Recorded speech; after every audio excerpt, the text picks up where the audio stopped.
우리 주일 아침 인사하겠습니다. 하나님 앞에 나온 우리 사랑하는 성도님들 모두에게 하나님 주시는 은혜와 평강과 영역의 강건함이 함께 하시기를 축복합니다. 또한 5월 가정의 달인데요. 여러분 집에서 자라나는 다음 세대 우리 귀한 청년들이 하나님께 쓰임 받기를 주님의 이름으로 간절히 축복합니다. 오늘 이 자리에 온 우리 청년들 믿음으로 앞으로 하나님께서 은혜 주시고 도움 주시기를 또한 주의 이름으로 축복합니다.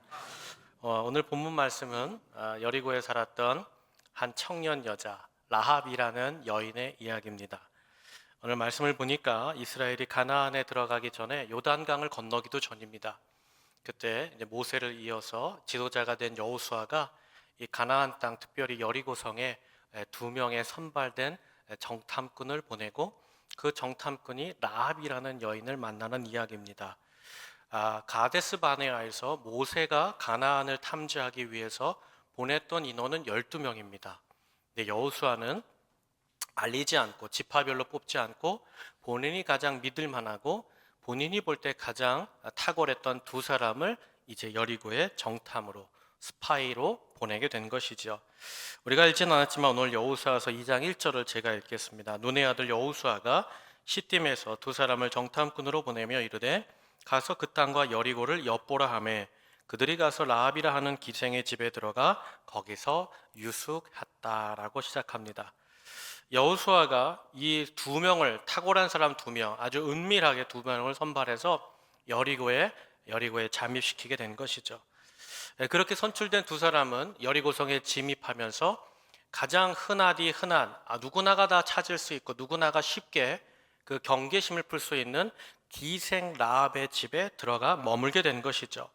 여기 라합이라는 여자 청년이 등장하는데 그 청년 앞에 이런 문구가 붙었습니다. 기생이었다. 여러분, 우리말로 기생이라는 이 단어가 히브리어 원어를 보면 딱 하나밖에 안 나옵니다. 히브리어 원어에서 기생이라고 말하는 단어는 딱 하나입니다. 바로 몸을 파는 창녀를 말합니다. 몸을 파는 여인의 집에 들어가서 유숙하게 되었다는 거죠. 한마디로 온 가나안 사람들, 타락하여 우상 숭배에 빠졌던 그 가나안 땅, 그 대표적인 타락의 도시 가나안, 그 여리고에 그보다도 더 타락하고 부도덕하고 방탕한 삶을 사는 그야말로 밑바닥 중에 밑바닥 인생이었던 라합이라는 여인의 집에 이 스파이 두 사람이 들어가게 된 것이죠. 이때 여리고에 살던 라합은 몇 살이었을까? 학자들은 이야기합니다. 18살에서 21살의 여자 청년이었다. 근데 이 청년이 참 불쌍한 게 뭔가 하면 스스로 몸을 파는 것도 참 어렵고 힘든 일인데 온 가족이 이 여자 청년 하나에게 매달려 있다는 거예요. 이른바 청년 가장이었다는 사실이죠. 그렇게 몸 파는 여인으로서 오고 가는 사람들이 누구나 쉽게 드나들 수 있었던 이 집이었기 때문에 라합의 집은 낯선 이방인이었던 이스라엘의 두 정탐꾼은 얼마든지 쉽게 들어갈 수 있었던 것이었죠. 게다가 라합의 집이 위치했던 곳이 어딘가 하면 여리고의 외벽, 성벽 위라고 했습니다. 그러니까 여리고가 갖고 있는 구조가 내벽이 있고 외벽이 있는데 외벽 바깥쪽에 높은 성벽 그 위에 있다는 말은 뭐냐면 안쪽을 다 들여다볼 수 있는 그런 위치, 조망권이 있었다는 것이죠. 제가 사진 한 장을 준비했는데 이것이 지금의 여리고 땅의 당시의 여리고성을 컴퓨터로 복원한 사진입니다. 이 성을 보면 안벽이 있고 외벽이 있습니다. 근데 외벽, 이 라합의 집은 어디 있다 그래요? 이 바깥쪽 벽의 꼭대기에 있다는 거죠. 그러면 왜 내벽과 외벽이 있을까? 사실은 지도자들의 이기심입니다. 우리가 내벽을 쌓고 외벽을 쌓자 여러분 누군가가 공격하면 가장 먼저 해를 입는 곳이 어딜까요? 바깥쪽입니다. 그럼 바깥쪽에 공격을 받을 때에 안쪽에서는 준비할 수 있는 시간이 되는 거죠. 그럼 바깥쪽에 사는 사람들은 어떤 사람들일까요? 천한 사람들, 돈 없는 사람들, 힘 없는 사람들이 바깥쪽에 살고 그럼 안쪽엔 누가 사는 거예요? 왕과 귀족과 고급 관리들이 그 안에 모여 사는 것이죠. 그렇게 사는 겁니다. 그런데 이 여호수아의 두 정탐꾼이 바로 외벽 성벽 위에 있는 라합의 집에 들어가서 유숙했다는 겁니다. 근데 그때 어떤 일이 일어나는가? 우리 여호수아서 2장 1절 다 함께 읽겠습니다. 시작. 어떤 사람이 여리고 왕에게 말하여 이르되 보소서 이 밤에 이스라엘 자손 중에 몇 사람이 이 땅을 정탐하러 들어왔나이다. 아멘. 몰래 들어간다고 들어갔던 이스라엘의 이 정탐꾼들이 그만 여리고성에 들어가자마자 라합의 집에 들어가는 순간에 어떻게 된 거예요? 그 신분이 다 노출돼요. 발각된 거죠. 여기 2절을 보니까 막연하게 누군가라고 이야기하지 않고 구체적으로 정확하게 어디 사람이고 어디 인종인지 몇 사람인지를 지적합니다. 이스라엘 자손 중에 몇 사람. 그러니까 이건 의심 정도가 아니라 분명하게 사람들이 알아본 거예요. 어떤 인종이 우리 성에 지금 잠입했다. 그리고 몇 사람 정도다. 이거를 여리고 왕에게 즉각 보고가 된 것이죠. 민수기를 보면요, 모세가 가데스 바네아에서 12명을 보냅니다. 그때는요 12명이 무려 40일을 탐지하고 건강하게 돌아오죠. 그때는 누구 하나 발각되는 일이 없었고 떠났던 12명이 무려 40일 동안 가나안을 다 들여다본 뒤에 건강하게 돌아왔습니다. 근데 오늘 모세의 뒤를 이어서 여호수아, 지도자가 된 여호수아가 보낸 그것도 2명, 은밀하게 보낸 2명은 여리고에 들어가자마자 발각되고 수배령이 내려졌다는 거죠. 그럼 여러분, 여호수아는 준비도 안 된 사람을 이와 같이 이 여리고에 보낸 것일까? 그러니까 그 준비도 안 된 사람들이, 아직 차세대 지도자는 그 준비가 안 됐기 때문에 그냥 다녀와 했던 이 2 사람이 얼렁뚱땅 갔다가 어리석게 고개를 둘레둘레 하다가 수배가 된 거 만 것일까요? 아니죠. 여호수아도 나름대로 철저하게 준비했기 때문에 이 2 사람을 보낸 겁니다. 그런데 이게 무엇을 말하는가 하면 여리고성이 지금 이스라엘 민족에 대하여 어떤 시스템이 작동하고 있느냐? 경계 시스템이 작동하고 있습니다. 외부인에 대해서 아주 이 순식간에 찾아낼 수 있는 보안 시스템이 작동되니까 그야말로 급히 이 2 사람을 찾아내고 그 라합의 집에 군대를 보내게 되는 일이 벌어졌다는 거죠. 그만큼 여리고 사람들이 긴장하고 있었다. 이스라엘 민족에 대하여서 아주 적대감을 가지고 보안 시스템을 작동하고 있었다는 거예요. 근데 그렇게 라합의 집에 숨어 들어간 이 2 정탐꾼이 이제 군대의 습격을, 이제 군대의 수배령을 받아서 그 라합의 집 문이 두드리는 거예요. 근데 이때에 이 2 사람을 숨겨놓은 라합이 어떻게 하는가? 그것이 여호수아서 2장 4절에 있는데 제가 읽겠습니다. 그 여인이 그 2 사람을 이미 숨긴지라 이르되 과연 그 사람들이 내게 왔었으나 그들이 어디에서 왔는지 나는 알지 못하였고, 우리 5절은 다 함께 읽습니다. 그 사람들이 어두워 성문을 닫을 때쯤 되어 나갔으니 어디로 갔는지 내가 알지 못하나 급히 따라가라. 그리하면 그들을 따라잡으리라 하였으나. 아멘. 그러니까 라합이 여기 낯선 이스라엘 사람이 들어온 것을 알았습니다. 그리고 지금 여리고 왕이 이 2 사람을 찾는 것 또한 알고 있었습니다. 그런데 뭐라고 이야기하는 거예요? 여기 2 사람 안 왔다는 거예요. 왔긴 왔죠. 왔긴 왔는데 급히 지금 떠나갔습니다. 그리고는 어떻게 하는 거예요?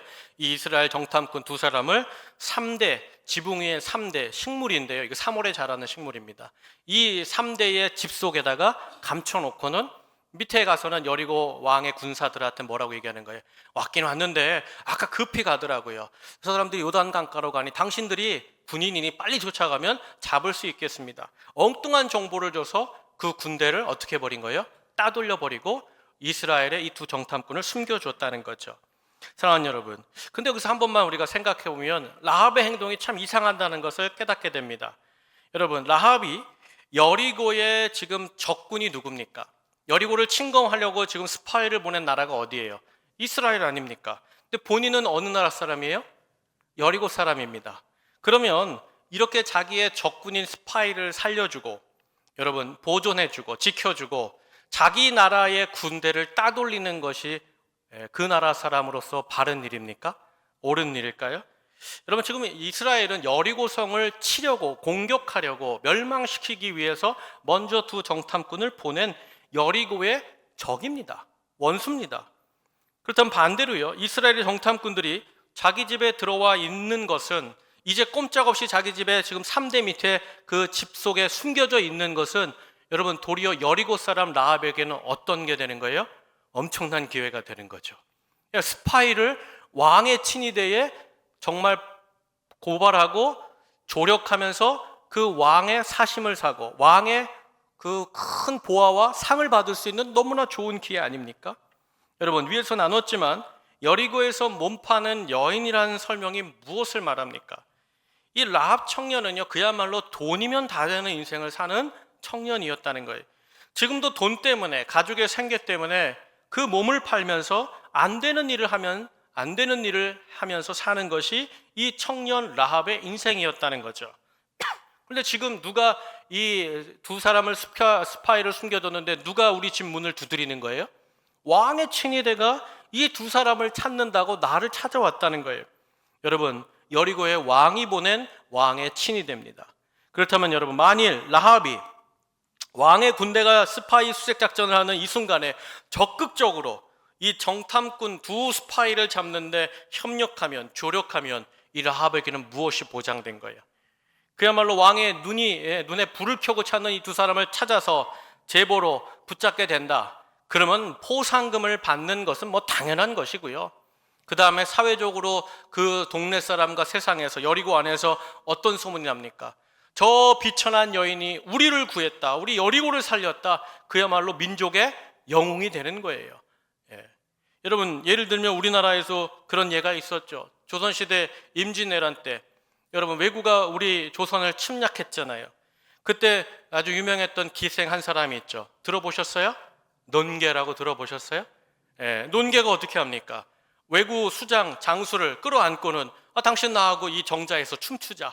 그러고는 열 손가락에 가락지를 해달라고 그 가락지를 껴가지고 풀리지 않게, 어떤 힘도 풀리지 않게 그 논개가 어떻게 해요? 그 수장을 끌어안고 어떻게 해요? 강물에 뛰어들면서, 여러분, 기생이었던 논개를 우리가 알 정도니 여러분, 얼마나 그 조선시대의 민족의 영웅이요, 많은 사람들에게 칭송받는 인생이 되었냐 이거죠. 지금 라합이 그런 거죠. 라합이 만약 여기서 저 이스라엘의 적군, 저 스파이를 신고만 하면 그 신고를 통하여서 우리 여리고가 살았다. 저 정말 성벽 위쪽에 살던 비천한 여인 라합이 우리 여리고를 살렸다. 여러분, 그야말로 이 일만 잘 되면 이 몸 파는 인생 다 버려도 되는 겁니다. 그야말로 사회와 동네와 세상 속에서 민족의 영웅으로 칭송받으며 새롭게 살 수 있는 기회가 열리는 거 아닙니까? 여러분이 만일 오늘 말씀 속의 라합이라면 여러분 뭘 선택하겠어요? 무엇을, 어떤 행동으로 여러분의 인생을 새롭게 시작하겠습니까? 게다가 여러분 만일 보세요. 라합이 지금 이 두 사람을 신고하는 게 뭐 위법한 일입니까? 내가 여리고 사람으로 여리고를 침공하러 온 이 스파이를 신고하는 게 이 여리고를 위해하게 하는 거예요? 위험에 빠뜨리는 거예요? 아니에요. 도리어 애국하는 일 아닙니까? 그런데 만일 여러분, 여리고 이 라합의 이 출세할 수 있는 기회를 포기하고 만일 적군이었던 이스라엘의 두 스파이를 숨겨주어서 살리게 되었을 때, 그런데 이 두 사람이 언젠가 또 발각이 돼서 여리고 군대에 붙들렸을 때, 고문을 받으면서 만일 그 입에서 우리가 사실은 당신들이 그 성벽 위에 기생집에 왔을 때 우리가 그 안에 있었습니다, 그 라합이 우리를 3대 밑에 숨겨주었습니다. 만일 그렇게 되면 어떻게 되는 거예요? 이건 라합이 죽는 것뿐만이 아니에요. 온 가족이 다 어떻게 되는 거예요? 그 즉시 다 멸절당하는 엄청난 비참한 일이 되는 거예요. 그 온 가족이 다 즉시로 죽는 겁니다. 그렇다면 사랑하는 여러분, 어떻게 라합은 이 여리고 안에서 정말 출세할 수 있고 새 출발을 보장될 수 있는 이 좋은 기회를 버리고 반대로 적군의 정탐꾼을 살리는 이런 위험하고도 자기의 생명과 가족의 안위까지 모두 다 걸어야 되는 이런 일을 행할 수 있었던 것일까? 바로 이겁니다. 여러분, 이미 라합은 인생에서 마지막까지 내려간 라합 인생 아닙니까? 그야말로 이 여인이 그야말로 단숨에 내가 살던 이 동네에서 이제는 몸 파는 여인이 아니라 이 민족을 살린 영웅으로 등극할 수 있는 이런 좋은 기회를, 부와 명예와 힘을 거머쥘 수 있는 이런 좋은 기회를 스스로 내팽개치고 왜 그렇게 자기의 생명과 자기의 가족의 생명까지도 위태하게 하는 이런 적군의 스파이를 살리는 이런 결정을 왜 라합이 행했느냐? 바로 이거예요. 그 이유와 답이 뭘까요? 사랑하는 여러분, 어떻게 생각하세요? 여러분 같으면 어떤 결정을 내리시겠어요? 여러분, 오늘 라합이 왜 이런 행동을 했을까? 어떻게 이런 행동을 했을까? 그 답이 남아있죠. 어디에 나와 있을까요? 여호수아서 2장 9절로 11절에 나와 있어요. 제가 9절 상반절을 읽겠습니다. 말하되 여호와께서 이 땅을 너희에게 주신 줄을 내가 아노라. 라합이 하나님에 대해서 먼저 알았다는 거예요. 그러면서 라합이 알게 된 두 가지 사실을 더 이야기합니다. 제가 2장 10절 읽겠습니다. 이는 너희가 애굽에서 나올 때 여호와께서 너희 앞에서 홍해물을 마르게 하신 일과 너희가 요단 저쪽에 있는 아모리 사람의 두 왕 시혼과 옥에게 행한 일, 곧 그들을 전멸시킨 일을 우리가 들었음이니라. 우리 2장 11절 다 함께 읽겠습니다. 시작. 곧 마음이 녹았고 너희로 말미암아 사람이 정신을 잃었나니 너희의 하나님 여호와는 위로는 하늘에서도 아래로는 땅에서도 하나님이시니라. 아멘. 여러분, 어떻게 라합이 이 스파이들을 살리는 이런 결정을 할 수 있었던 것일까? 여기 청년 라합이 이야기합니다. 내가 하나님에 대해서 들었다는 거예요. 하나님에 대해서 알았다는 거예요. 여러분, 하나님이 우리가 살아온 이 가나안 땅을 그리고 너희에게 주셨다는 것을 내가 들었다는 거죠. 그러면서 홍해 그 바닷물을 마른 땅으로 건너오게 하신 분이 하나님이었고, 또 하나님의 백성의 앞길을 막았던 아모리 사람 그 두 왕이 전멸되었다는 그 소식을 내가 어떻게 했다? 들었다는 거예요. 그야말로 전능하신 저 하늘에서도 이 땅에서도 온 천하의 참신이신 하나님 여호와 그분이 너희 민족과 함께 하고 있는 것을 내가 알았고 그분이 행한 일을 어떻게 했다? 내가 들었다는 거예요. 여러분, 하나님을 알았어요. 그분이 행하신 일 이야기들을 내가 들었어요. 이게 무엇을 말하는 걸까요? 지금 라합 안에서 무슨 일이 일어났던 걸까요? 그의 영혼에, 그의 심령에 하나님에 대해서 들었다는 것이 무엇을 말하느냐? 여러분, 여기에 대해서 로마서 10장 17절에 이렇게 해석했죠. 우리 다 함께 읽겠습니다. 시작. 그러므로 믿음은 들음에서 나며 들음은 그리스도의 말씀으로 말미암느니라. 아멘. 여러분, 라합이 이런 무모하고 무자치한 이런 위험한 결정을 할 수 있었던 것은 그녀가 하나님에 대해서 알았고 하나님 안에서 일어난 그 하나님에 관한 이야기, 소식들을 그 안에 들었을 때, 붙잡았을 때 그 안에서 뭐가 일어났다는 거예요? 믿음의 싹이 났다는 거예요. 믿음이 시작되었기 때문에 라합이 자기 인생의 성공이 보장된 그 길이 아니라 그 하나님을 향하여서 믿음이 일어난 그 싹, 그 소망의 싹을 붙잡는 그런 결정을 행할 수 있었다는 사실이죠. 그렇다면 사랑하는 여러분, 다시 라합이 이 정탐꾼을 살리는 이 믿음의 싹을 트는 이 일을 위해서 그가 들었던 이야기가 무엇이었을까요? 하나님에 대한 이야기가 무엇이었을까요? 여러분, 그것은 세 가지뿐입니다. 세 가지. 그건 뭐냐면 하나님이 가나안 땅을 주셨다. 하나님이 가나안 땅을 두셨다. 여러분, 그리고 또 하나가 있죠. 그게 뭐예요? 홍해를 물로 바꾸셨다. 그리고 마지막 하나님 앞에 서는 사람들은 어떻게 된다? 다 전멸되리라. 여러분, 많은 게 아니에요. 그냥 세 가지의 이야기만을 듣고 그녀가 믿음 안에서 회복이 되었다는 거예요. 근데 여러분, 이거는 라합만 들었을까요? 아닙니다. 오늘 2장 10절 말씀 보세요. 2장 10절 마지막에 보니까 우리가 들었음이니라. 11절 상반절 보니까 우리가 듣자마자. 여러분, 라합만 들은 게 아니라 누가 다 들었어요? 여리고 온 백성들이 다 들었다는 거예요. 다 들었어요. 다 알았어요.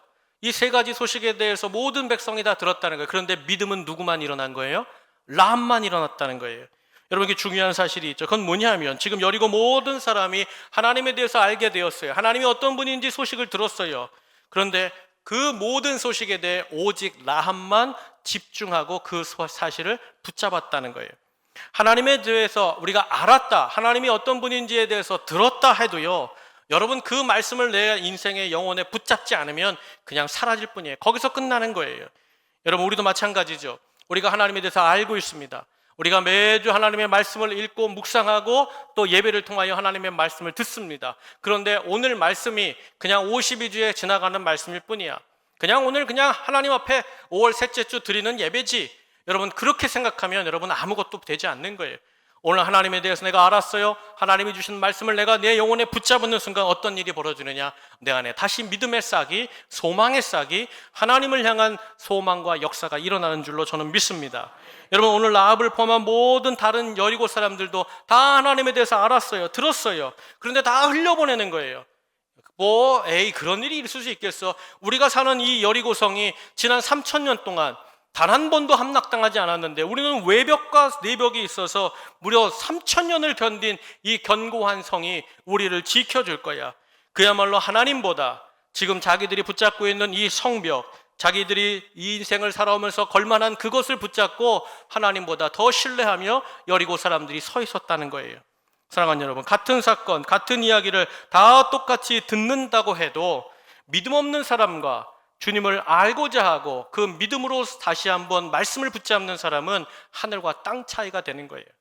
그렇다면 사랑하는 여러분, 여러분은 지금까지 신앙생활하면서 얼마나 하나님에 대해 알고 있고 하나님을 향하여 말씀을 듣고 살아오셨어요.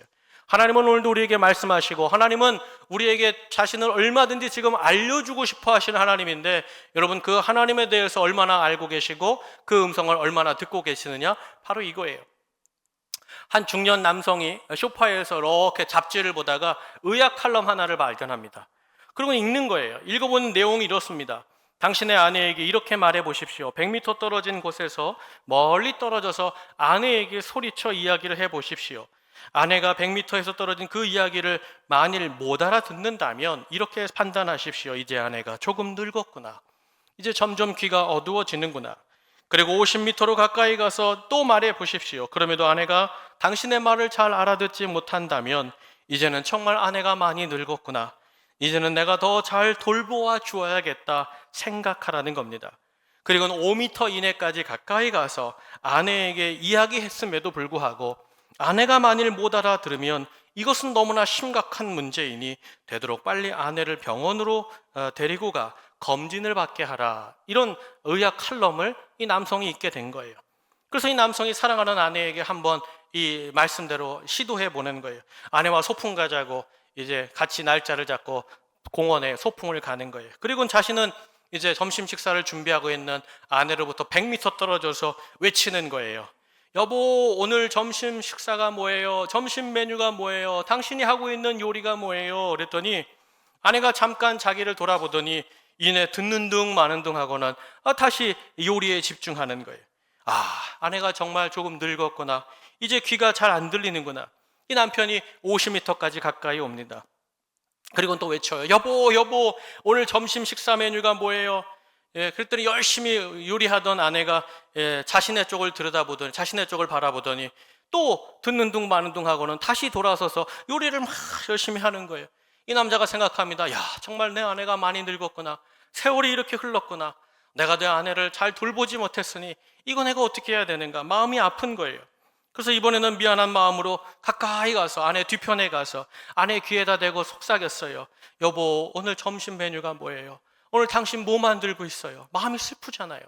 물어봤더니 아내가 확 돌아서더니 요리하던 주걱으로 그릇을 땅땅땅 치더니 여보, 내가 100m에서도 삼겹살, 50m에서도 삼겹살, 지금 삼겹살이라고 내가 몇 번 얘기하냐? 얘기했다는 거예요. 여러분, 아내는 남편이 100m 앞에서 부를 때 삼겹살이요 불렀다는 거예요. 50m에서도 삼겹살이요 했다는 거예요. 여러분, 남편이 들어야 될 소리인데 누가 못 들은 거예요? 남편이 못 들은 거예요. 누가 문제예요? 남편이 문제예요. 아내는 계속 삼겹살 얘기하는데 남편은 못 알아듣는 거예요. 지기가 먹은 걸 모르는 거죠. 사랑하는 여러분, 우리도 이런 때가 있어요. 하나님 우리에게 늘 말씀하시잖아요. 하나님 늘 우리에게 알려주시기 원하잖아요. 하나님, 그런데 우리가 하나님의 말씀을 못 듣는 거예요. 하나님의 말씀을 집중하지 못하는 거예요. 그러면서 하나님께 문제가 있다고 따지는 거죠. 하나님이 병원에 가야 된다고 착각한다는 거예요. 사랑하는 여러분, 왜 못 들을까요? 관심 있게 듣지 않는 거예요. 내 영혼이 이미 귀가 닫혀버린 거예요. 사랑하는 여러분, 오늘 솔직히 이 비천한 여인 라합, 우리보다 하나님에 대해 더 알지 못했어요. 아까도 말씀드렸지만 이 여인이 아는 게 뭐예요? 하나님이 가나안을 이스라엘 민족에게 주셨다. 홍해를 가르셨다. 그리고 방금 전에 시혼과 옥 그 두 왕이 하나님 앞에 까불다가 멸절당했다. 이 세 가지밖에 없어요. 단편적인 세 가지밖에 없어요. 여러분, 우리가 이것보다 더 많이 알지 않습니까? 우리가 오늘 예배하는 우리 성도님들이 이것보다 훨씬 더 하나님에 대해 많이 알고 하나님의 말씀에 대해 더 많이 알고 있지 않습니까? 사랑하는 여러분, 그럼에도 불구하고 이 세 가지 지식을 라합이 집중했을 때, 내 영혼에 붙잡았을 때 무엇이 일어났다는 거예요? 믿음의 싹이 시작났다는 거예요. 믿음의 씨앗이 일어났다는 거예요. 그렇다면 사랑하는 여러분, 제가 오늘 이 아침 여러분에게 여쭙고 싶은 거 있어요. 이 주일 아침 여러분은 어떤 소식을 듣기 원하십니까? 여러분 인생에 어떤 이야기가 들려지길 원하십니까? 내가 투자했던 것이 10배, 100배 올랐대. 세상에 잘 먹고 잘 사는 길이 저쪽에 있다네. 그 전문가와 세상 사람들이 원하는 그런 길, 그런 이야기를 듣고 싶으십니까? 아니면 하나님, 전능하신 하나님, 우리 인생을 얼마든지 새롭게 하실 수 있는, 과거로부터 새로운 인생으로 새롭게 시작하실 수 있는 그 하나님에 대하여 알기를 원하시고 그 하나님의 복음 듣기를 원하십니까? 바라기는 사랑하는 여러분, 세상에 살면서 세상의 많은 사람들과 전문가의 소리가 우리 인생 속에 찾아와 들리더라도 그 세상의 많은 말들을 넘어서서 역사하시는 그 자녀를 향하여서 복과 기쁨과 감격을 주시기 원하시는 그 주님의 말씀이 오늘 이 아침에 내 영혼에 잘 박힌 목과 같이 잘 박혀서 우리 가운데 믿음의 싹이 나고 소망의 싹이 일어나기를 주의 이름으로 축복합니다. 그렇게 하나님에 대해 듣고 그 역사에 대해 듣고 하나님 믿기로 결정하여 이 두 정탐꾼을 살리기로 결정한 라합이 이제 그 창문으로 줄을 내어서 이 두 정탐꾼을 살리고 도망치킵니다. 근데 그때에 라합이 이 두 사람에게 한 가지를 요청해요. 그 요청이 뭔가 하면 여호수아 2장 12절에 있는데 다 함께 읽겠습니다. 함께 읽습니다. 시작. 그러므로 이제 청하노니 내가 너희를 선대하였은즉 너희도 내 아버지의 집을 선대하도록 여호와로 내게 맹세하고 내게 증표를 내라. 아멘. 라합이 이 두 스파이에게, 이 정탐꾼에게 훗날 당신이 이 가나안을 하나님이 주셨다는 것을 내가 믿었사오니 이 소망을 띄웠으니 당신들이 이 여리고를 침범했을 때, 점령했을 때 나와 내 가족을 살려주십시오. 나와 내 가족을 좀 살려줄 만한 증표를 달라고 요청했다는 거예요. 여러분, 사실 이 라합의 요청이 정탐꾼들에게 하는 요청 같지만 사실은 누구를 향한 간구예요? 누구를 향한 요청이에요? 살아계신 하나님을 향한 외침이죠. 하나님, 내가 이렇게 믿음으로 살았습니다. 내 믿음을 틔웠습니다. 저는 믿는데 제 믿지 않는 가족들은 하나님 같이 구원해 주시기를 원합니다. 그야말로 하나님 앞에 절박하게 하나님 앞에 간구하는 기도의 조명을 드렸다는 거예요. 결국 이 라합의 요청에 여리고를 빠져나가던 두 정탐꾼이 무엇을 줍니까? 여호수아서 2장 18절 말씀, 그 증표로 말하는 말씀 한번 다 함께 읽겠습니다. 함께 읽습니다. 시작. 우리가 이 땅에 들어올 때에 우리를 달아내린 창문에 이 붉은 줄을 메고 내 부모와 형제와 내 아버지의 가족을 다 내 집으로 모으라. 아멘. 이 정탐꾼들이 줄을 타고 그 라합의 집에서 성벽 외곽으로 내려가는 동시에 뭐라고 얘기하는 거예요? 지금은 이 줄을 잡고 내려가지만 우리가 여리고에 오기 전에 다시 이 줄을 뭘로 바꾸라? 빨간색 줄로 매달아 놓으라는 거예요. 그러면 어떻게 하시겠다? 하나님이 네 집을 구원하시겠다. 여러분 보세요. 라합의 간절한 소원에 우리 이스라엘이 여리고를 점령할 때 모든 가족을 이 라합의 집에 모아놓고 빨간 줄 하나를 여기에 걸어놓으면 어떻게 하겠다? 구원하겠다는 거예요. 여러분, 우리 주님께서도 마찬가지죠. 오늘 우리가 믿음의 싹을 가졌어요. 나만 우리 집에서 믿어요. 나만 예수를 믿고 있어요. 그런데 나만 사는 것이 아니라 내 가족도 하나님 살려주세요. 절박한 이 구원 요청에 반드시 응답하시는 우리 하나님이 되시는 줄로 믿습니다. 그러면서 이 빨간 줄을 걸어놓으라는 거예요. 여러분, 그런데 빨간 줄을 걸어놓을 때에 걸어놓으면 어떤 일이 벌어져요? 라합의 집이 눈에 확 띄는 거 아닙니까? 사실은 의심받을 만한 일이 되는 거예요. 여러분, 빨간 줄을 준비했다가 여리고성 앞에 이스라엘 민족이 왔을 때 그때 내려놓아도 되는 거 아니에요?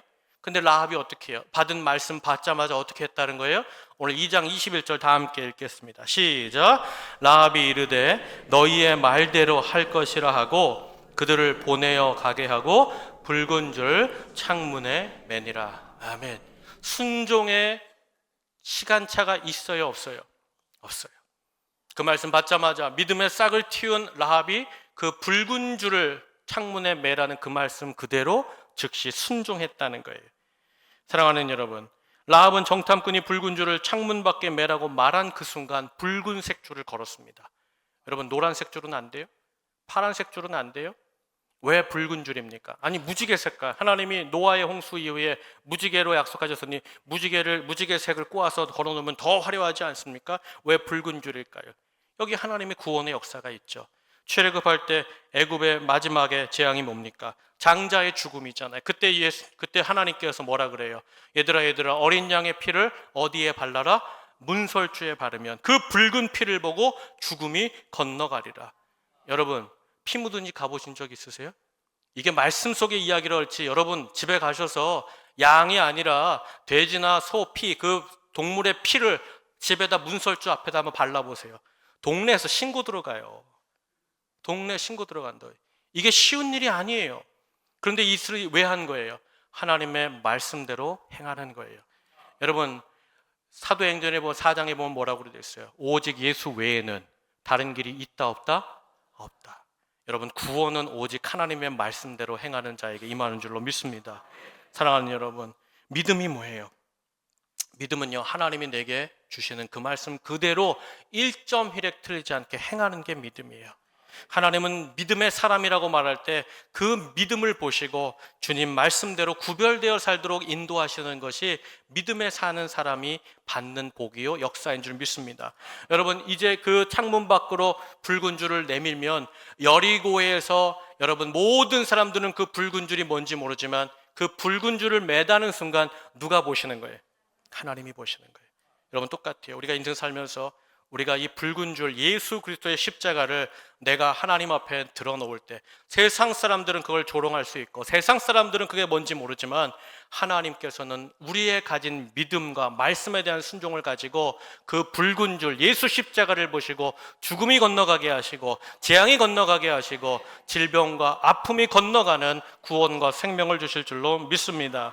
사랑하는 여러분, 그렇게 끝까지 하나님을 향하여 믿음의 싹을 틔웠어요. 그리고 주신 말씀에 그대로 순종하며 붉은 줄을 창문 밖에 매단 이 라합, 기생 라합, 몸 파는 여인 이 라합에게 하나님이 행하신 역사와 섭리가 무엇이에요? 하나님이 주신 복이 무엇이냐 이거예요. 우리 여호수아서 6장 25절 다 함께 읽겠습니다. 시작.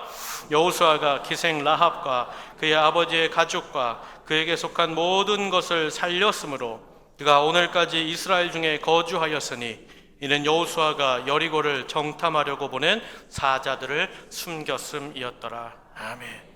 사랑하는 여러분, 하나님께서 여리고의 모든 성벽이 무너지는 그 상황 속에 이 라합의 집만큼은 그 붉은 줄을 메어서 구별된 우리는 하나님을 믿는 사람들입니다. 이 단 집만큼은 하나님이 분명하게 구별되게 지켜주시고 완전한 구원으로 인도하신 줄로 믿습니다. 여러분 보세요. 하나님께서는요, 그 여리고 타락한 땅에서 멸망당해야 되는 그 사람들 중에 가장 비참한 인생, 가장 보잘것없는 인생, 가장 가치 없었던 창녀 라합의 인생에 믿음의 싹을 틔웠을 때 하나님 그 말씀에 순종한 이 라합을 결코 잊지 아니하시고 약속한 대로 이 가족을 구원하신 줄로 믿습니다. 그저 이스라엘의 두 정탐꾼 잠깐 살리는 그 한 번의 일에 하나님이 이 라합을 쓰시지 않고 버리시지 않았고 도리어 어떻게 하시는가? 히브리어 11장 31절 말씀 보면 이렇게 이 라합에 대해 기록했어요. 우리 한번 다 함께 읽겠습니다. 시작. 믿음으로 기생 라합은 정탐꾼을 평안히 영접하였으므로 순종하지 아니한 자와 함께 멸망하지 아니하였도다. 아멘.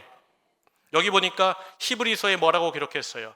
아까 우리가 여호수아를 읽을 때는 기생 라합이라고만 기록되어 있는데 그 앞에 뭐가 붙었어요? 믿음으로 기생 라합이라고 붙었어요. 여러분, 라합 앞에 두 단어가 붙었어요. 믿음, 기생. 여러분, 제가 여쭙게요. 이 라합의 인생을 바꾼 것은 기생 그 직업입니까? 믿음입니까? 여러분 보세요.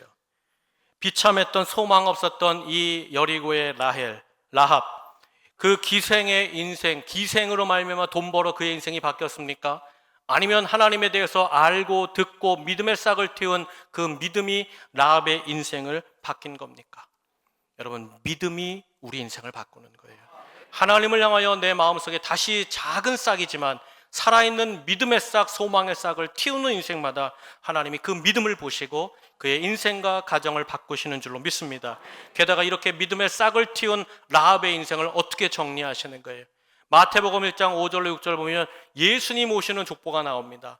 우리 말씀 한번 다 함께 읽겠습니다. 시작. 살몬은 라합에게서 보아스를 낳고 보아스는 르sek에서 오벳을 낳고 오벳은 이새를 낳고 이새는 다윗을 낳으니라. 아멘.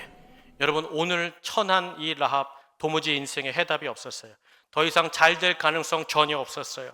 그런 청년이었습니다. 그런 소년 가장이었어요. 천민 중에 천민이었어요.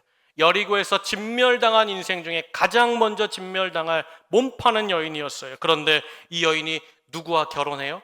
믿음의 싹을 틔웠을 때 하나님이 유대인 최고의 선발된 두 정탐꾼 한 사람이었던 살몬과 결혼합니다. 여러분, 이방 여인이에요. 게다가 여리고에서 몸 파는 여인이라는 거 다 소문났습니다. 그럼에도 불구하고 여호수아가 고심 끝에 선발한 최고의 엘리트 살몬과 결혼하는 거예요. 이것부터가 대단한 일 아닙니까? 그런데 이 두 사람 사이에 우리가 룻기에서 보았던 베들레헴의 가장 유력한 자 누가 태어나요? 보아스가 태어나요. 보아스가 이방 여인 룻을 아내로 맞아들여서 누구를 낳습니까? 다윗의 조상인 이새를 낳습니다. 이 지금 라합의 가문에 다윗이 왔고 다윗의 후손으로 누가 오셨다는 거예요? 예수 그리스도가 오셨다는 거예요. 그야말로 사랑하는 여러분, 이 불쌍한 영혼, 세상에서 소망을 찾을 수 없었던 정말 타락한 영혼이 하나님에 대해서 알고 하나님에 대해서 몇 가지 소식을 붙잡았을 때 그 믿음을 통하여서 하나님이 인류 역사상 가장 위대한 여인으로, 가장 아름다운 여인으로, 가장 영광스러운 이름으로 오늘날 우리에게까지도 알려주신 줄로 믿습니다. 사랑하는 여러분, 도대체 하나님은 믿음의 싹을 틔운 이 여인의 몇 년을 보고 계시는 걸까요? 몇 년을 보는 걸까요? 여러분, 오늘도 마찬가지죠. 우리가 오늘 이 아침에 하나님을 향하여서 믿음의 싹을 틔우면 우리 가문과 우리 후손들의 하나님은 몇 년의 역사를 예비하시고 기획하고 계실까요? 사랑하는 여러분, 바라기는 오늘 믿음을 세운 자에게, 믿음의 싹을 다시 틔우려고 하는 자에게 주님은 주님의 뜻과 그 섭리와 계획하심은 대대에 미치고 무궁할 줄로 저는 믿습니다. 여러분, 우리 가정도 마찬가지죠. 설사 지금 내 가정이, 내 상황이 여러분 이 라합과 같이 정말 모든 것이 다 말라버리고 어느 곳에 소망 둘 수 없는 그런 말라버린 나무와 같은 분이 계십니까? 아니, 말라버리다 못해 그냥 밑둥이 잘려나간 나무와 같은 그런 인생 같은 분이 여기 계십니까? 여러분, 그렇다 할지라도 그 구루터기에서 작은 싹 하나가 나면 그 나무가 살아나듯이, 사랑하는 여러분, 오늘 다시 우리가 하나님을 향하여서 작은 믿음의 싹, 작은 소망의 싹을 돋아내기만 하면 그 다음 하나님은 자라게 하시고 꽃이 피게 하시고 그 꽃이 떨어지는 자리마다, 핀 자리마다 반드시 하나님의 기쁨과 감격과 환희의 열매를 우리 가정과 우리 후손이 누리게 하실 줄로 믿습니다. 사랑하는 여러분, 그러므로 여러분 꼭 기억하세요. 하나님께 다시 믿음으로 일어서는 그 인생과 가정과 그런 교회를 하나님 절대로 보잘것없는 모습으로, 의미 없는 인생으로, 초라한 모습으로 결코 끝내지 않으실 줄로 저는 믿습니다. 디모데전서 2장 4절 말씀 보면 진정 주님이 우리에게 원하시는 것이 있죠. 하나님은 모든 사람이 구원을 받으며 진리를 아는 데 이르기를 원하시느니라. 진리가 뭐예요? 바로 주님 알기를 원하시는 줄로 믿습니다. 바라기는 오늘 이 아침 여러분 여전히 지금 세상의 성공과 세상의 부귀와 또 하나님을 믿는 믿음 사이에 갈등하는 분이 계세요. 여러분 가정 속에 정말 하나님의 말씀을 순종해야 됨에도 불구하고 세상의 여러 가지 형편과 처지 때문에 잠깐 이 말씀을 어떻게 해야 되는가 고민과 갈등 중에 있는 분이 계시다면 여러분 오늘 이 아침 우리가 할 일이 있죠. 우리 가정과 우리 후손을 위해서 할 일이 있죠. 그건 뭐냐면 주님 안에서 마치 작은 믿음의 씨앗을 틔우는 겁니다. 작은 싹을 일으키는 거예요. 그리고 주님의 십자가를 붙잡는 거예요. 그 십자가를 자랑하는 거예요. 그 결단 위에 주님께서 친히 약속해 놓으신 것이 고린도후서 5장 17절에 있잖아요. 우리 한번 다 함께 읽겠습니다. 함께 읽습니다. 시작. 그런즉 누구든지 그리스도 안에 있으면 새로운 피조물이라 이전 것은 지나갔으니 보라 새 것이 되었도다. 아멘. 저를 따라하세요. 보라 새 것이 되었도다. 여러분 우리 인생이 새롭게 바뀌는 것은요 내가 가지고 있는 현실의 조건으로 되는 게 아니에요. 아까도 보았듯이 믿음으로 기생 라합은 믿음의 싹을 틔울 때 그리고 그리스도의 십자가를 자랑하기 시작할 때 내가 분명히 하나님의 사람입니다. 세상 사람이 알아주지 않아도 때로는 어리석다고 얘기해도 나를 보시는 하나님께서 그 붉은 줄이 내어지는 것을 보시는 순간 하나님께서 우리 가정에 복을 내려주시고 우리 가문에 영광스러운 일들을 행하실 줄로 믿습니다. 바라기는 여러분 중요한 게 이거예요. 내가 지금 어떻게 살아왔느냐, 어떤 배경 속에서 자랐느냐, 지금 내가 어떤 형편과 어떤 영혼의 상태로 오늘 예배에 참석했느냐, 그게 중요한 게 아니에요. 내가 오늘 이 예배를 드리면서 나는 누구와 함께 새롭게 시작할 것인가, 나는 누구에게 소망의 싹을 틔울 것인가, 믿음의 소망을 일으킬 것인가. 여러분 주를 향한 믿음의 싹을 틔우고 예수 그리스도의 십자가를 들고 나아가는 결단의 예배가 되기를 주의 이름으로 축복합니다. 바라기는 오늘 아침이 청년주일 아침인데 우리 청년들 오늘 예배에 잘 왔어요. 제가 한마디 권면합니다. 여러분을 하나님을 향한 믿음을 세우십시오. 여러분의 인생의 십자가를 자랑하십시오. 세상 사람들이 어리석다 미련하다 그 십자가를 내 목에 걸고 내 인생의 자랑으로 삼으면 하나님이 여러분의 인생의 재앙들을 건너가게 하실 것이고 모든 어려움들을 넘어서는 하나님의 완전한 구원을 주실 줄로 믿습니다. 여러분 우리 성도님들에게도 권면합니다. 다시 믿음의 싹을 틔우세요. 내가 목사다 장로다 권사다 그런 거 다 내려놓고 내가 믿음이 없었습니다. 하나님 알고 있었음에도, 많은 소식을 들었음에도 그냥 흘려보냈습니다. 주여, 오늘 주시는 말씀부터 내가 붙잡겠습니다. 주여, 믿음의 싹을 틔웠으니 꽃이 피게 하시고 그 꽃 핀 자리마다 풍성한 열매로 누리게 하여 주시옵소서. 다시 믿음의 싹을 틔움으로 하나님이 주시는 열매의 풍성함까지 도달하는 우리 사랑하는 모든 온천제일 성도들 되시기를 주님의 이름으로 간절히 축복합니다. 우리 말씀 붙잡고 기도하면 좋겠습니다. 사랑하는 우리 가족 여러분, 라합은 오늘 인생에서 정말 큰 결정에 서야 했습니다.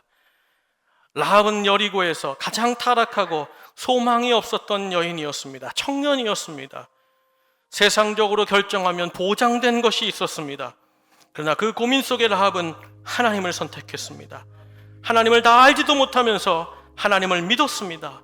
그리고 하나님 앞에 내 자신을 내어드렸을 때, 그리고 그 말씀대로 행했을 때 그는 누구도 따를 수 없는 그리스도의 조상이 되는 영광의 영광을 받았습니다. 여러분, 하나님에 대해 듣고 믿음의 싹을 틔울 때 주님께서는 그 인생을 상상하지도 못한 새로운 인생으로 빚어 가셨습니다. 오늘도 마찬가지입니다. 하나님을 향하여 내가 믿음의 싹을 틔우면 하나님은 그 싹을 길러주십니다. 자라나게 하십니다. 열매 맺게 하시고 반드시 그 풍성함으로 만족시켜 주십니다.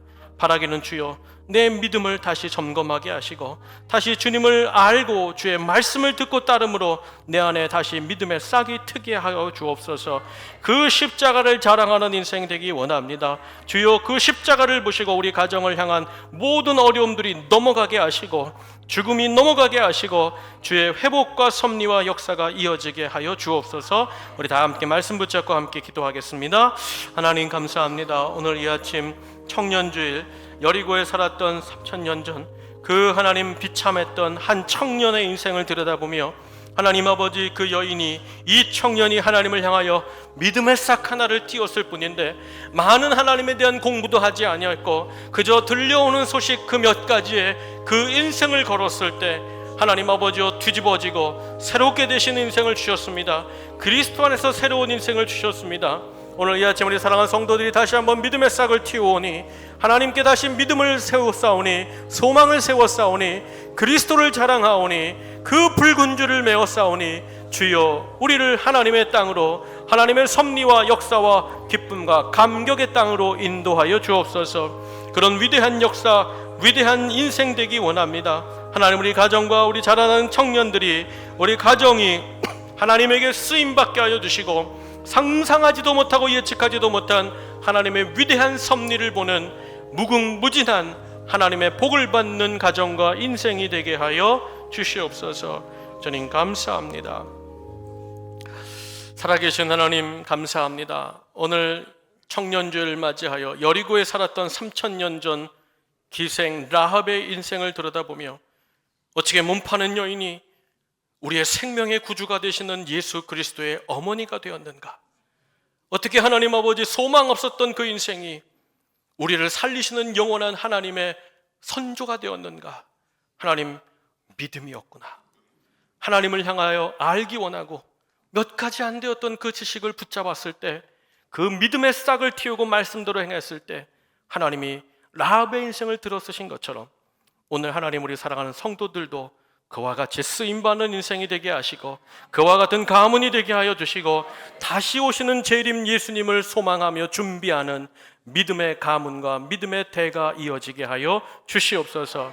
우리 청년들을 복되게 하여 주옵소서.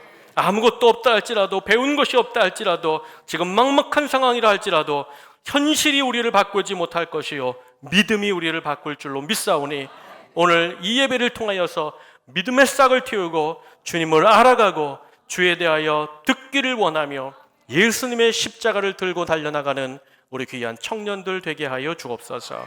우리 구주 예수님의 귀하신 이름으로 감사하고 기도하옵나이다. 아멘. 우리 다 함께 자리에서 일어나셔서 우리 찬송가 380장 찬송하고 축도함으로 예배를 마치겠습니다.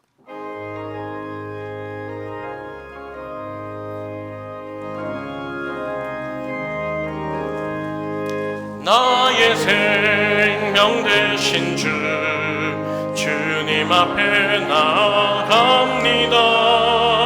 주님 흘린 보혈로 정케하사 받아주소서. 날마다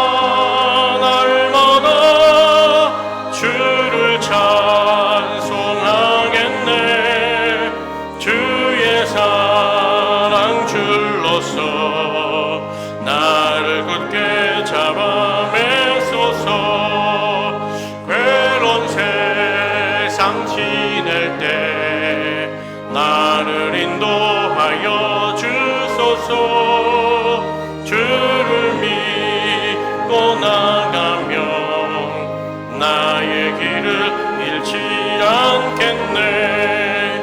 날마다 주를 찬송하겠네. 주의 사랑 줄로서 나를 굳게 잡아 맺소서. 세상 살아갈 때에 주를 더욱 사랑합니다. 밝고 빛난 천국에 나의 영혼 들어가겠네. 날마다 주를 찬송하겠네. 주의 사랑 줄로서 나를 굳게 잡아 매소서.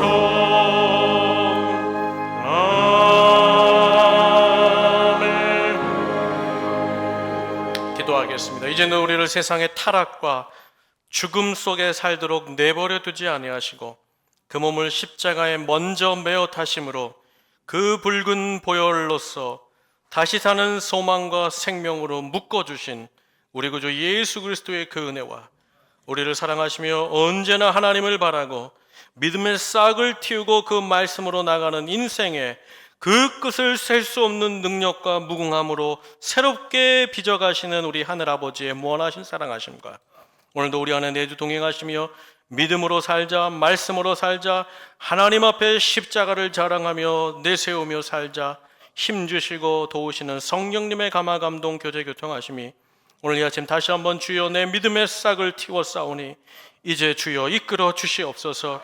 나는 예수 그리스도를 십자가를 구별되이 자랑하오니 하나님 그 십자가를 보시며 모든 것을 건너뛰시고 새로운 생명과 역사를 부어 주시옵소서. 믿고 나아가는 우리 모든 사랑하는 온천제일 성도들의 머리 위에 그 가정 위에 자녀들 위에 삶의 모든 터전 위에 하나님이 기뻐하시고 사랑하시는 믿음의 공동체, 소망의 공동체, 생명의 공동체 우리 온천제일교회 위에 또 이 나라와 이 민족 위에 이 시간 오늘 3부 예배 참석한 우리 모든 청년들의 아름다운 그 미래 위에 이제부터 영원토록 함께 계시기를 간절히 축원하옵나이다. 아멘, 아멘.